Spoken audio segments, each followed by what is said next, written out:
Good morning, everyone, and welcome back to another video with Brooklyn. Welcome back to another Freedom Friday, okay? So here I have an article that I want to read, and then I want to give a little bit of my opinion, in my commentary and let you know what I think because, well, just listen to the article, okay? And then you will understand what I'm getting ready to say.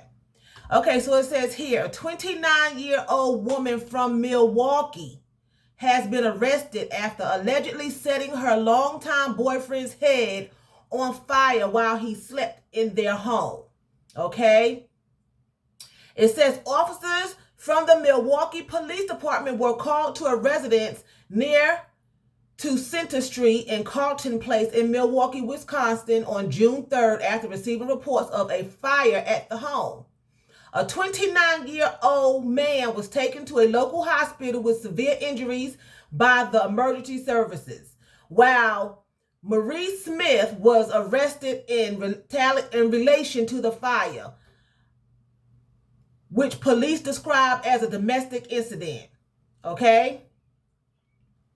She was charged with arson of a building and mayhem, domestic abuse assessment, and first-degree recklessly endangering safety, according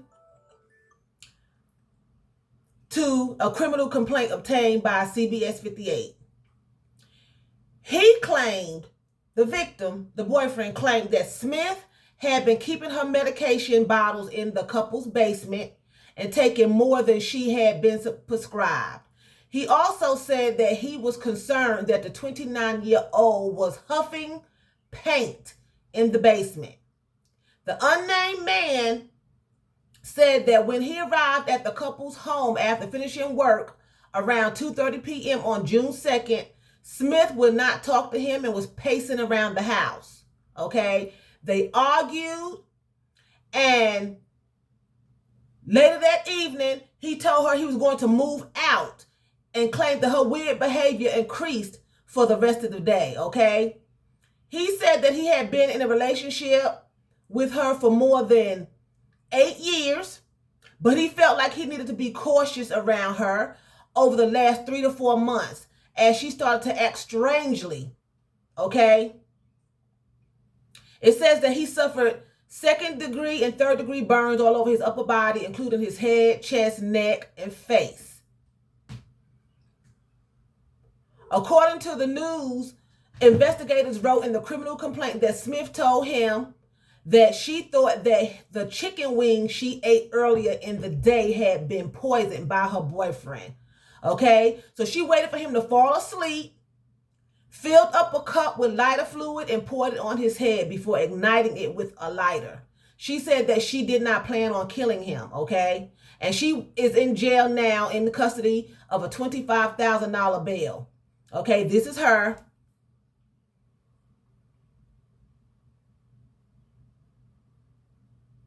Okay, now, I hate that he got burnt. I hate that she set his head on fire.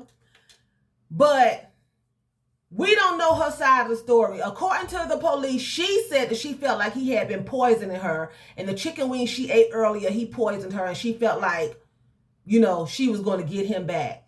He's saying that he felt uncomfortable around her and that she had been taking pills more than what she's supposed to have been taking. They were hidden down in the basement and she was huffing paint. Okay? Now, I'm not saying his account of the story is not true, but to me, if I am with my boyfriend and he is taking more pills because evidently he didn't say it, but it's like he's trying to say that she was psychotic because her pills are are down in the basement. Okay? Now, let me clear this up. Just because it's wrong, it's definitely wrong. But when somebody set you on fire, that don't mean that they are psychotic. That don't mean that they're crazy. Some people are just plain outright mean and they're going to get you, right? Some people are just arsonists and they like to set people and things on fire. But in this case, if he felt that she was dangerous, if he felt that she was a threat and he didn't feel comfortable around her, why would he that he went to sleep. That he laid down, he went to bed. She went in there and waited till he went to bed and poured a cup full of lighter fluid on his head and set him on fire, but she didn't plan to kill him. She wanted him to suffer. When I hear something like that, it makes me think that she was in a relationship that she was not happy in, and she was retaliating. That this young man had done something to her to really, really piss her off. She felt like he poisoned her. Okay? He did not say that she was acting, he just said she was acting weird, but her behavior could have changed because of his behavior.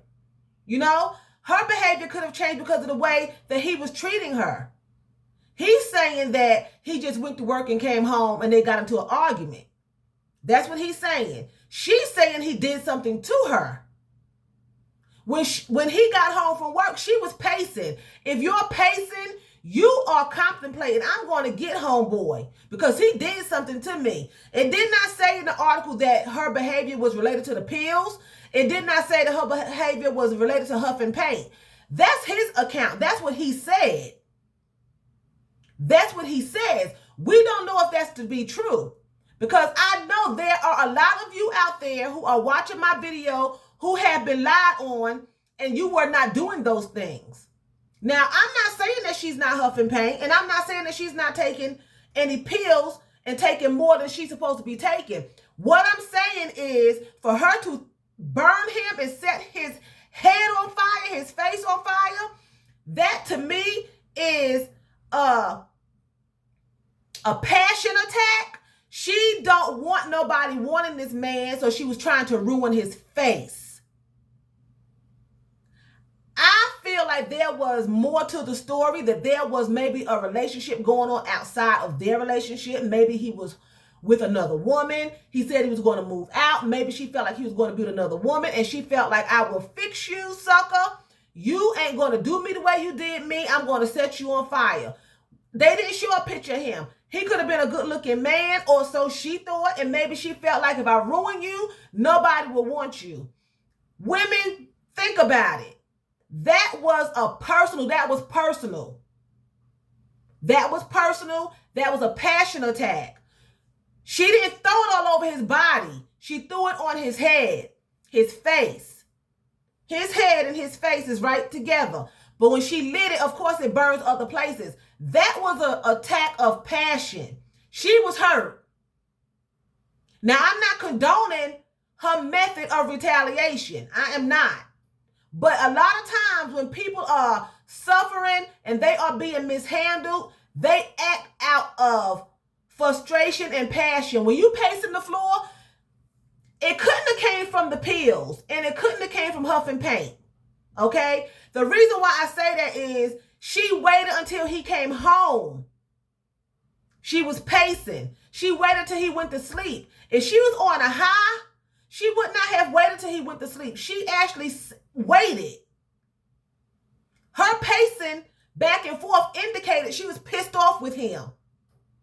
She wouldn't speak to him. Then they get into an argument, but he don't tell you what the argument is about. So what was the argument about? Did she receive a phone call from somebody during the day and waited, or a visit and waited? I'm going to get him. He's cheating on me. He's doing A, B, and C. He didn't pay the light bill. I'm tired of him stealing money out my pocketbook. We don't know what the argument, he never said. She just said that she felt like he poisoned her, so I'm sure that came up in the argument.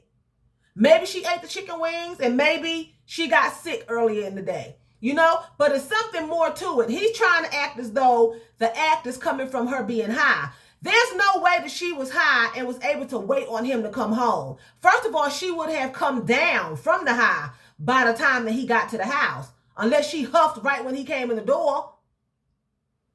Then if she did huff, in this mugshot, she would have had paint around her mouth.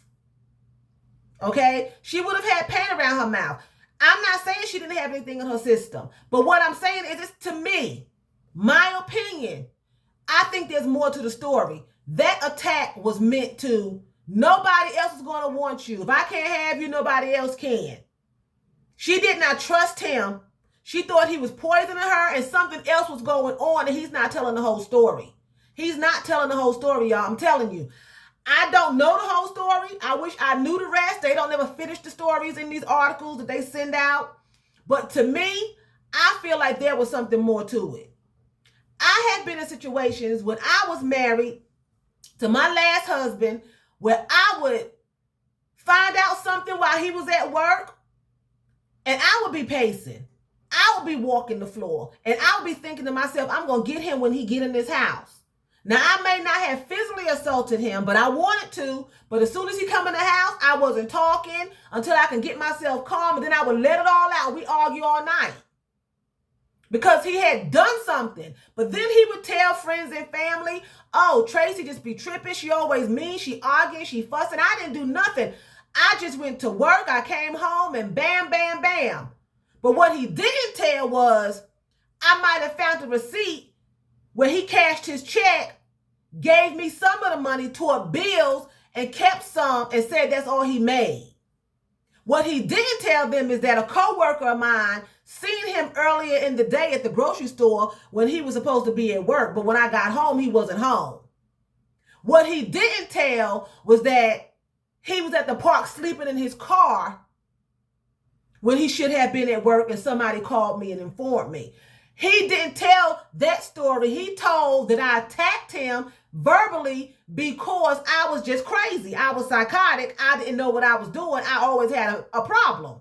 There's more to this. I always look at it. Now, I'm not condoning her behavior by no way, shape, or form, but I want someone throwing lighter fluid in my face and setting me on fire. No, I'm not saying that. She could have handled it differently. But I do not believe that she did that because she was high. That's what he is trying to indicate. She'd been huffing paint. She was taking more pills, and they was down in the basement. You know, he felt like he had to be careful around her for the last 3 or 4 months, but he'd been with her for 8 years. If you knew these things, why did you not get her no help? Why would you go to work and come home knowing that she's huffing paint and could die, taking more pills than she was prescribed?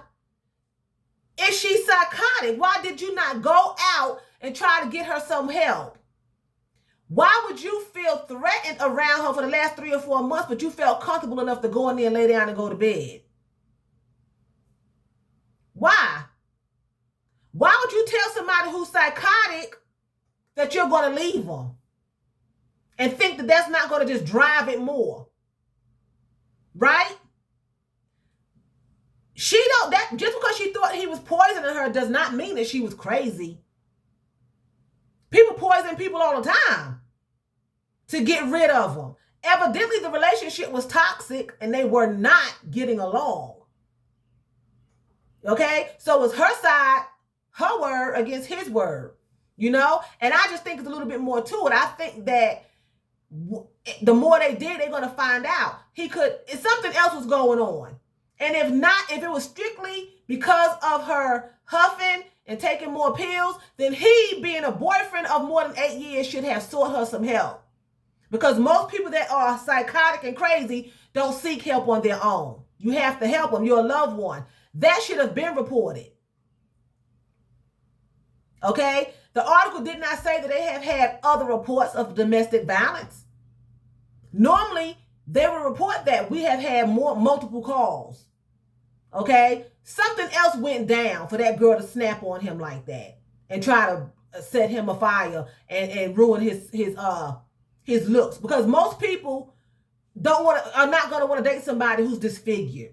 And that's what I think she was doing. I think it was another woman involved. That could just be my imagination, my far-reachingness, you know, but that's what it was something else going on in this romantic situation. It was something else going on. Somebody else was involved, you know.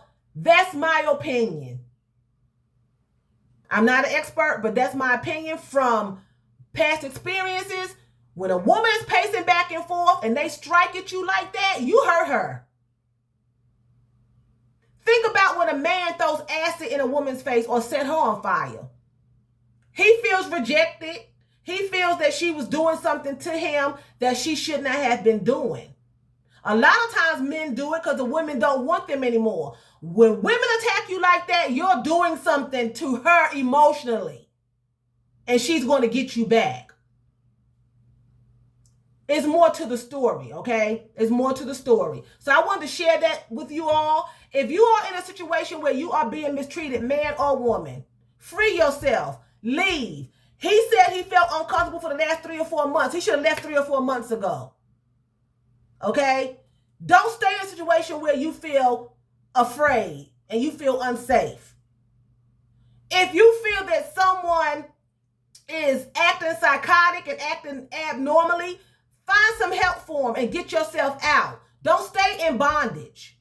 Don't stay in a situation that you're not happy. If you're being cheated on, mishandled, it's hard sometimes not to strike out. Because sometimes when you try to leave, they strike out. But try to get yourself some help. Free yourself. This is Freedom Friday. And thank you for watching. And I'm going to say, Phil Donkey, that is thank you for watching. And it's not thank you for watching. That's thank you very much in German. So Phil Donkey for watching me. And choose, that's what? That's by in German. Y'all have a fantastic Friday. Have a wonderful weekend and be safe.